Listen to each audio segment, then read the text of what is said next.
Oi, boa noite, boa tarde, bom dia, não sei, mas olá, como você está? Vamos começar, estou empolgada. Primeira vez que estou fazendo isso, então tô um pouquinho nervosa, vou admitir. Não sei, que falar sozinha para um vídeo parece que é mais fácil do que falar sozinha assim, sem corte, sabe? Sem cortes eu tô nervosa. Mas pronto, vou direto ao assunto. Vamos falar sobre o livro O Deus que Destrói Sonhos. Ai, gente, esse livro me destruiu. Deu certo. Ele me incomodou muito em algumas partes. Eu tive ele todo lendo pro audiobook. Demorei 2 horas pra ler, fazendo pausas, né? Mas eu demorei a ler a primeira vez 3 semanas, eu acho, acho que sim, foram 2 ou 3 semanas. Porque eu tinha que parar pra pensar sobre o que eu li, pra absorver, pra entender, pra ver se fazia sentido, se o que eu vivi até aqui tudo foi uma grande ilusão, e o que aconteceu no meio do caminho, o que mudou, por que eu pensava desse jeito até aqui, por que eu nunca pensei nisso? Enfim, foi bem desconfortável, mas eu gostei. E eu queria falar das partes que eu mais gostei e tal. Vou percorrer aqui os capítulos pro audiobook que eu gravei. Não gravei todas as partes, só gravei a partir da introdução. Então ficou o prefácio e algumas opiniões de outros pastores, enfim. Comprei um livro, vale a pena. Aqui em Portugal tá vendendo na FNAC só em PDF, só o livro online, né? Não tem mais o livro aqui em Portugal físico, mas tem o PDF do livro, vendendo por 5 euros na FNAC, eu acho. Vale muito a pena, invistam, tá bem? Então agora, começando, vou procurar aqui a introdução. Quem é o seu Deus? A introdução logo já te confronta. Vou admitir que não me confrontou muito, ou quem é o seu Deus, não me confrontou quando eu li. Porque pra mim, eu comecei tipo, quem é o meu Deus? Óbvio, quem é o meu Deus? Que pergunta mais óbvia. Mas, enfim, é uma introdução que já começa a te confrontar, sabe? Já começa a te perguntar como é que você vê Deus. É uma pergunta mesmo para você refletir. Será que você vê Deus como um gênio da lâmpada? E isso foi algo que me deixou tipo, será que eu vejo Deus como o gênio da lâmpada? Será que eu recorro? Será que eu oro? Será que eu passo tempo com ele só porque eu quero alguma coisa? Ou porque eu entendi que ele me ama e que eu preciso amar também para viver? Enfim, foi uma introduçãozinha pequena, mas já começa bem. A segunda, A Fábrica de Sonhos ou Teologia da Xuxa. Eu achei muito engraçada essa teologia da Xuxa, que é a teologia, ele explica melhor, mas vou explicar pelas minhas palavras, é a teologia que você vai receber tudo que você pedir. Então, se você chegar perante Deus e pedir um carro novo, vermelho e grande, Deus vai te dar. Essa é a teologia da Xuxa. E foi engraçado ler sobre isso, porque, sei lá, eu não cresci com essa teologia, não foi uma coisa que pregaram pra mim. Então eu não tinha noção de que existia e era tão forte. Mas sim, é uma teologia que realmente existe, que as pessoas realmente acreditam que você deve se aproximar de Deus só porque você quer alguma coisa e você deve receber alguma coisa em troca. Depois o capítulo 2 é o capítulo Crucificando os Sonhos. E aqui já começa a ficar menos confortável a leitura do livro. Ele já começa a te mostrar quem é Deus nessa história toda. Não é mais só, tipo, já que não é só uma reflexão para você dizer o que você acha. Aqui ele começa a dizer, olha, beleza, você acha isso, mas agora eu vou te mostrar o que realmente é, quem realmente é Deus, o que realmente está escrito na Bíblia e como você interpretou errado a sua vida toda. Então, ele começa a explicar que nesse capítulo quem realmente Deus é e tal, como eu disse. Depois, o capítulo 3, os sonhos de um discípulo. E ele começa a falar sobre os objetivos. Deixa eu ver se é esse capítulo que eu marquei como meu preferido. É esse mesmo. Eu marquei aqui uma parte que eu gosto.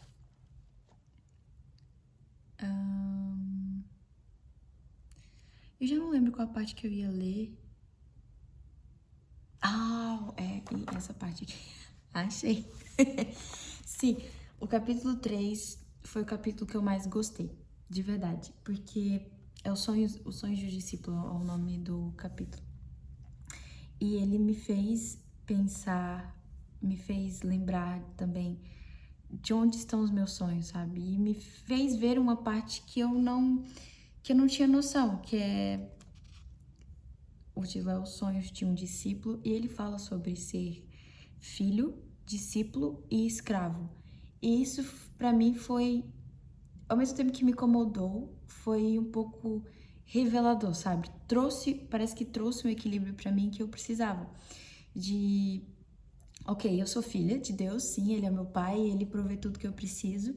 Eu sou discípula e Ele aqui fala, tanto que a palavra discípulo perdeu o sentido, sabe? Hoje a gente já não sabe o que é discípulo. Ele fala também sobre trocar a palavra cristão para a palavra discípulo, que aparece mais vezes do que a palavra cristão. E o discípulo é parecido com o seu mestre, então você aprende com o seu mestre, você é filho e ao mesmo tempo que você é discípulo, você é filho. Mas ao mesmo tempo que você é esses dois, você também é escravo. Tipo, isso pra mim foi um equilíbrio, foi trazer um equilíbrio pra mim que eu estava precisando, sabe? Porque eu aprendo com Jesus, ok, eu sou filha de Deus, beleza? Mas a parte do ser escravo tava esquecido de mim, não era mais uma coisa assim, não era mais uma realidade, sabe? Era algo que tava esquecido, sei lá, não. Sou livre, pela cruz eu sou livre. Tenho esse pensamento, né, de que pela cruz eu sou livre e tal. E esqueço do que o Paulo diz, que foi a parte que eu marquei como que eu mais gostei. Que Paulo fala assim: vocês não sabem que se tornam escravos daquilo que escolhem obedecer? Podem ser escravos do pecado, que conduz à morte, ou podem escolher obedecer a Deus, que conduz à vida de justiça. Então, tipo, o que ele tá falando aqui nesse capítulo sobre os sonhos de um discípulo é que, mas nessa parte do escravo, né? É que nós somos escravos, querendo ou não. Não é que, depois ele fala isso também, não é que seja a vontade de Deus que nós sejamos escravos. Na verdade, a gente escolheu ser escravos. Lá no jardim, nós escolhemos ser escravos do pecado. Então, o que Deus fez foi, ok, então vou trazer uma válvula de escape para vocês não serem mais escravos do pecado, mas poderem escolher serem escravos de Deus, sabe? É muito, para mim é incômodo falar isso, porque a gente tem uma visão sobre escravidão muito ruim.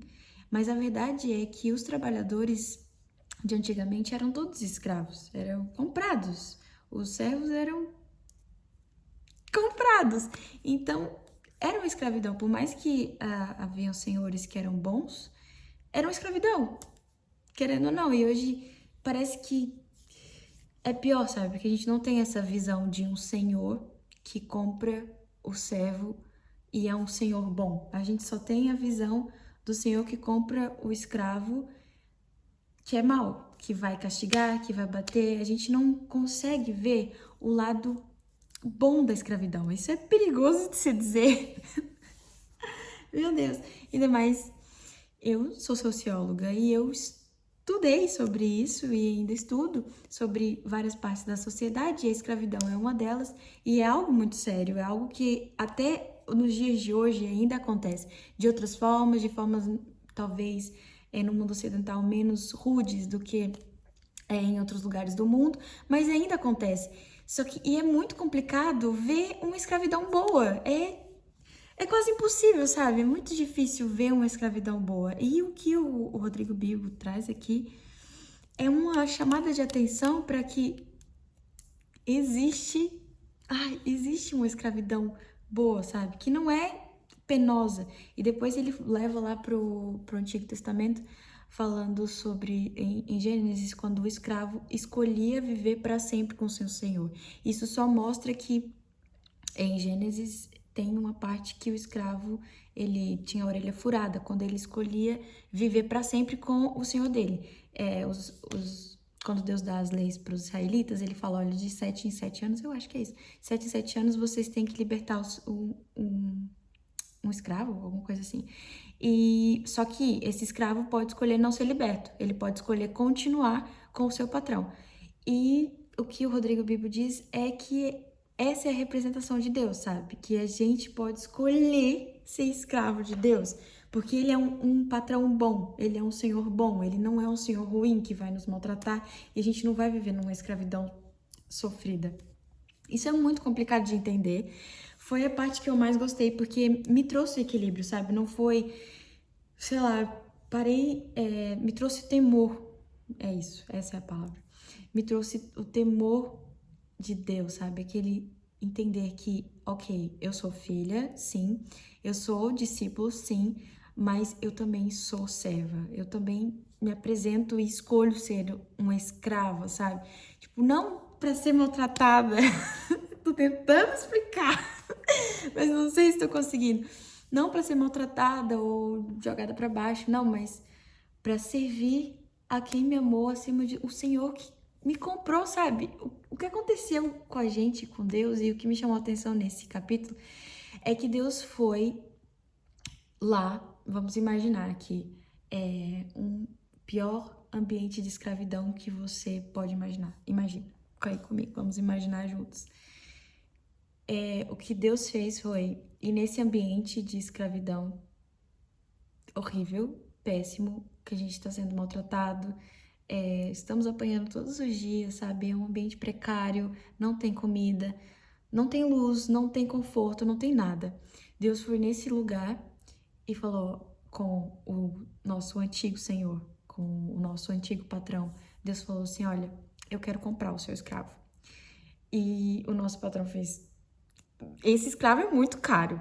E Deus: não importa, não importa. Se eu tiver que dar a minha vida por esse seu escravo, eu dou. E o que Deus fez foi dar a vida por nós como escravos, para nos ter como escravos, mas não porque ele quer escravos, ele não quer escravos, mas ele quer filhos e discípulos. E ele nos comprou como escravos, mas nos fez filhos. E isso para mim é incrível, sabe? Isso trouxe um temor para mim. Isso me fez entender que, ok, Deus me comprou como escravo, mas ele me comprou como escravo para me fazer um filho, para me fazer filha. E eu posso escolher ser uma escrava, entre aspas, posso escolher ser filha dele para sempre. Eu era escrava, mas agora, com Deus me comprando da escravidão, eu escolho ser serva dele e escolho servir a ele. E. Ai, é isso. Ai, gente, sério, esse capítulo, só vocês lendo mesmo, eu nem sei o que dizer. Aí, agora eu perdi a marcação, que saiu minha marcação da outra parte. Ah, é aqui mesmo, pronto, já achei. Enfim, esse foi o capítulo 3. O capítulo 3, ai, eu acho que ele é o maior capítulo também, não tenho certeza. Mas acho que, não sei, mas ele é muito bom. Ai, meu Deus do céu. A parte escravo, filho ou amigo. Ah, é escravo, filho ou amigo. Não é escravo, filho ou discípulo. Falei errado. Mas pronto. Muito bom, muito bom. Passei do capítulo... Cadê? Capítulo 3. Ai, eu pulei um capítulo. Ops, gente. Essa parte que eu mais gosto não é no capítulo 3. É no capítulo 4. Mas pronto. Então, eu saltei um capítulo. Eu saltei o capítulo 3. A parte que eu mais gosto está no capítulo 4, que é... Qual é o nome? Cadê? Abrindo mão dos seus sonhos para viver a vontade de Deus. É nessa parte que fala do filho, amigo e escravo. Eu falei que é no capítulo 3, mas não é. Tá bem? Sorry. Erro meu. Sim, mas o capítulo 3 também é muito bom. Mas pronto, o capítulo 4 foi o que eu mais gostei. Por isso eu tinha mais coisas pra falar sobre ele do que sobre o capítulo 3. Que também é muito bom. Fiquei com pena de não ter falado sobre ele. E agora eu nem lembro mais. Deixa eu ver o que ele tá falando aqui. Me empolguei com o capítulo 4. Sim, é sobre ter os sonhos no lugar certo, sabe? Que Jesus não quer pessoas entusiasmadas para viver os seus sonhos, não. Ele quer pessoas que queiram viver a vida com Ele. Isso são os discípulos, viveram a vida com Jesus, aprendendo com Jesus. É difícil? É. Pronto. Mas é isso que Deus pede da gente. Esse é o capítulo 3, depois o capítulo 4, é isso que eu falei agora, do Ressignificando Sonhos e do filho, amigo e escravo. Essa parte pra mim foi a melhor, sério, de longe foi a melhor parte. Depois, o capítulo 5. Senhor, qual a sua vontade para a minha vida? Gente, esse capítulo foi o que mais me incomodou. E foi o que eu tive que tirar mais tempo pra pensar e refletir. E aí no meio do dia, assim, me dava um puf, e abria minha mente e ficava tipo, oh meu Deus, acabei de entender isso. Enfim, essa parte é muito, pra mim, foi muito incômoda. Por quê? Porque eu pensei que ele ia falar que a gente tem que fazer essa pergunta, sabe? A pergunta do título, que é Senhor, qual é a sua vontade pra mim? Eu pensei que ele ia falar, gente, pergunte pra Deus a sua vontade, não sei o quê. Mas o que ele faz é o contrário. Ele faz exatamente o contrário. O que ele diz aqui é tipo, parem de buscar sinais místicos pra viver a vossa vida. Esse livro é uma chamada pro equilíbrio, sabe? O tempo inteiro ele tá chamando a gente pro equilíbrio. Porque a gente tende a ir pros extremos. E com o Yada, com o podcast Yada, eu tenho essa vontade de trazer alguns equilíbrios que eu fui entendendo em relação a relacionamentos, em relação à vida, à existência do ser humano. Na sociologia tem muitos extremos, então eu estudei muitos extremos e faltava equilíbrio. Eu encontrei muito equilíbrio em Deus, sabe? Em Deus eu achei muito equilíbrio. Então, mesmo que você não acredite em Deus, fica só mais um pouquinho para você ouvir, pelo menos a minha opinião. Eu não preciso que você acredite em Deus, mas viver equilíbrio é essencial para quem acredita e para quem não acredita.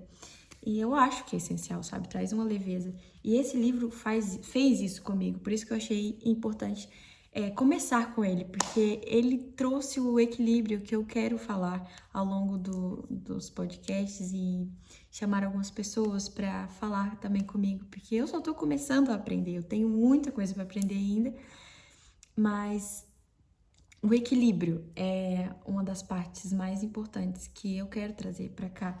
Tem até uma série já ordenada para gravar sobre equilíbrio. E, sério, esse capítulo traz esse equilíbrio sobre pedir a vontade de Deus. Muitas pessoas já tinham falado comigo do tipo, ai, nossa, mas você pergunta a vontade de Deus para tudo, isso é errado. E eu ficava tipo, errado pedir a vontade de Deus para tudo? Isso me confrontava, sabe? Porque eu realmente costumo perguntar para Deus.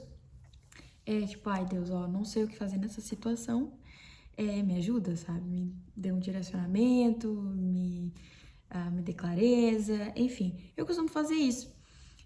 Mas não como é explicado aqui, que é tipo, você não faz nada se você não souber o que tá na sua frente, sabe? Tipo, você tá sempre buscando saber o que tá na esquina. E isso é uma prática pagã. Você sempre procurar saber o que tá na esquina. E isso me confrontou um pouco. Por eu estar sempre... sempre não, mas quando eu tenho dúvidas, eu pergunto a Deus, tipo, o que eu faço agora? E Deus me dá o direcionamento. Então isso mexeu comigo. Eu fiquei tipo, meu Deus do céu, será que eu tô vivendo de uma forma pagã? Será que eu tô colocando esse lado idólatra que a minha carne tem perante Deus? O que tá acontecendo? E ele fala aqui que Deus responde e dá sinais para quem pede, porque ele é bom, mas que não é essa prática que a Bíblia ensina. Que o que a Bíblia ensina é você buscar conhecimento e através desse seu conhecimento você tomar as suas decisões. Gente, isso ficou ecoando dentro de mim, ficou tipo... Fiquei ali mastigando. Fiquei tipo, meu Deus do céu, socorro, eu quero, Deus, chegar a esse equilíbrio, sabe? De não ficar travada por medo, de não fazer a vontade de Deus e não fazer nada, sabe? Tipo, e muitas vezes aconteceu isso comigo, de não fazer nada, ficar travada. Mas, ao mesmo tempo, sei lá, não ficar travada, mas... Não sei se tô conseguindo explicar. Não ficar travada ali no qual será a sua vontade, Deus, mas também não agir de forma rebelde e fazer o que eu quero. Enfim, encontrar o equilíbrio daí, sabe? Não ter medo de viver o meu domínio próprio, a minha... Ai, gente, como é que chama? Como é que fala? Não é domínio próprio. Esqueci a palavra.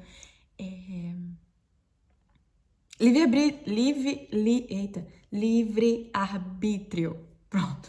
Livre-arbítrio. Não, sim, não ficar com medo de qual é a vontade de Deus e querer saber sempre o passo seguinte, mas também não usar demasiado. Não, calma, eu troquei. Sim, é isso. Não ficar com medo de fazer a vontade de Deus e não usar o meu livre-arbítrio. Mas também não ser rebelde e sair fazendo o que eu quiser e achar bem entender. Mas o que ele diz aí, o equilíbrio, então, é você conhecer, ter conhecimento. Ter o conhecimento da palavra de Deus e agir segundo o que Deus diz, sabe? Agir segundo o coração de Deus. O que ele tá te direcionando? O que ele tá te dizendo para fazer? O que ele revelou, sabe, para os filhos dele no passado, que tá escrito na Bíblia. Então aí você age segundo a palavra revelada, segundo o que Deus já disse e segundo a palavra que ele te deu agora. Isso para mim fez muito sentido, porque pronto, me fez entender que, ok, não estou num caminho totalmente errado, porque realmente o que eu busco fazer, pelo menos, é entender, não saber o que vem depois, sabe? Não usar a prática pagã de saber o que vem depois, mas buscar conhecimento e pedir, Deus, me dá clareza, Deus abre a minha visão, Deus me faça entender pela palavra, Deus me ajuda a tomar essa e aquela decisão, sabe? Isso me chamou a atenção para parar de fazer aquela oração do tipo, Deus, e agora? Faço ou não faço isso? Tipo, me fez tomar atenção para isso, sabe? Não que seja errado, ele diz aqui que não é errado fazer isso, mas que quando você vai crescendo em Deus e vai alcançando uma maturidade, o certo é você pedir conhecimento, sabedoria e clareza. Pra mim fez sentido, gente, me incomodou. Não vou mentir, me incomodou muito. Eu fiquei tipo, o quê? Eu vou ter que ser madura? Eu não quero ser madura. Eu quero ficar aqui esperando Deus falar o que vem depois. Ai, mas pronto. Sim, me incomodou, mas eu tentei me acalmar e orar. Orei muito, fiquei tipo, Deus, e agora? Eu vou ter que ser madura? O que eu tenho que fazer? Enfim, o capítulo 5 me incomodou demais. Demorei muito tempo pra ler o capítulo 5, porque é um capítulo que me incomodou, viu? Enfim, capítulo 6, muito gostoso. Gente, o capítulo 6 é muito bom! Leiam o capítulo 6. Leiam o livro todo, mas o capítulo 6, ele pega a oração do Pai Nosso. Deixa eu falar primeiro o título, O título do capítulo 6 é A Oração que Destrói Sonhos. E sabe qual é a oração que destrói sonhos? Eu já falei, mas eu vou falar de novo. É a oração do Pai Nosso. Jesus Cristo. É porque a gente lê, né? E a gente não reflete sobre as coisas. Eu já tinha lido e ele falou também sobre a prática de repetir essa oração sem pensar. Só que como ele trouxe essa oração do Pai Nosso aqui nesse livro foi pra mim a coisa mais confortante, depois de um capítulo super desconfortável. Foi a parte mais confortante, sabe? Foi ele trazer esse capítulo 6 com a oração do Pai Nosso, que realmente, Quando ele diz destrói os sonhos, é destruir os seus sonhos egoístas. É destruir aquelas metas que você põe, que é só pra você mesmo. Aquele carro que você quer, mas só pra se exibir. Aquele apartamento que você quer, mas só pra ter um conforto. Não vai trazer benefício pro reino de Deus, sabe? Não vai trazer benefício pra nada. E o que ele fala aqui é exatamente isso. É o que a oração do Pai Nosso traz, sabe? A oração do Pai Nosso supre a nossa necessidade, sim, mas não só a nossa individual. Existe um coletivo, existe uma comunidade. Além disso, engrandece a Deus, traz Deus para primeiro lugar, traz o reino de Deus para a terra. Então, tipo, capítulo 6. Abraço. Me abraça, capítulo 6, que foi um... Ai, sério. Fechou com chave de ouro. O capítulo 6 foi incrível. Eu amei, gente. E acabou o livro. Considerações finais. O Deus selvagem. Considerações finais. Tem o meu coração também. O único capítulo que não teve meu coração 100% foi o 5. Cá pra nós. Mas pronto, eu aprendi a amar o capítulo 5 depois. Eu não amei na hora. Fiquei muito incomodada com o capítulo 5. Mas eu aprendi a amar depois. Eu tô aprendendo todos os dias. Sempre que vem alguma coisa na minha cabeça, eu fico, ai meu Deus do céu, me ensina. Eu preciso aprender, eu quero conhecer mais de Deus. Tipo assim, se você não quer, tá tudo bem. Mas eu quero. Então eu busco aprender mais e tal. Agora, considerações finais. O Deus selvagem. Gente, as considerações finais é um apanhado de todo o livro. E eu só vou falar uma coisa referente ao título, que é o Deus Selvagem, que ele usa o exemplo de Nárnia. Não sei se alguém já viu Nárnia, o filme Nárnia, ou já leu o livro As Crônicas de Nárnia. E ele fala sobre como Jesus é representado lá em Nárnia, que é como um leão. E leão é selvagem, o leão não é um animal domesticado. E ele fala que a gente às vezes esquece que Deus não é domesticado, que a gente não pode sentar Deus na cadeira e falar, faz isso, sabe? Dá a mãozinha, agora me dá isso, me dá aquilo, me faz isso. Não, Deus não é assim. Ele é bom, ele é amor, e sim, ele é paz, mas ele é selvagem, ele não é domesticado. Então, isso também é um equilíbrio difícil de fazer, sabe, na modernidade, que é você ter noção que Deus é bom, mas ao mesmo tempo que ele é selvagem. É difícil você colocar essas duas coisas juntas nos dias de hoje, na modernidade, nesse tempo que a gente vive. A gente não tem nenhum exemplo disso na Terra, de alguém que é bom e é selvagem, que tem vontade própria. Normalmente a gente associa selvagem a algo mal, a algo que não tem pudor, e não é isso. Não é isso. Não é isso que Deus é. Então, é difícil esse equilíbrio. E esse livro dá uns 20 podcasts, tipo, Gente, dá pra conversar sobre esse livro por horas, horas, horas e horas e horas e horas. Nossa, tem assunto aqui, tem debates nesse livro, gente. Sério, por favor, leiam, por favor, por favor. Tem muito que debater com esse livro. Ele já foi lançado há alguns anos, mas eu só li agora. É por isso que eu só tô falando disso agora. E, sério, ele é muito bom. Tem muitos debates aqui. E ele fecha mesmo com chave de ouro. Esse é o Rodrigo Bibo. E eu gostei muito. Eu aconselho. Tá bem? Recomendo. Não recomendo para pessoas sensíveis. Não, por favor, não leiam. Você vai sair destruído. Então, leia sentado, pega um chazinho de camomila, pega a Bíblia também, porque tem várias referências e você pode ir lendo e comprovando na Bíblia e sendo mais destruído ainda. Então, assim, de 0 a 10, eu vou dar um 8. Ai, desculpa, Rodrigo Bibo. Eu gostei muito do livro, de verdade, mas é muito desconfortável, sabe? Só por isso eu não vou dar um 10. É uma mistura de Paulo com Provérbios e você só... Ali, ó, chicotada. Só apanhando. Tem uma mistura ali da vibe irônica de Jesus também. Dói, tá bem? Só avisando, dói. Então, pega um chazinho, se prepara mentalmente e leia, porque é um bom livro, sério, é um livro... Eu não imaginei que eu fosse gostar assim tanto, Eu não imaginei que fosse ser tão desconfortável, mas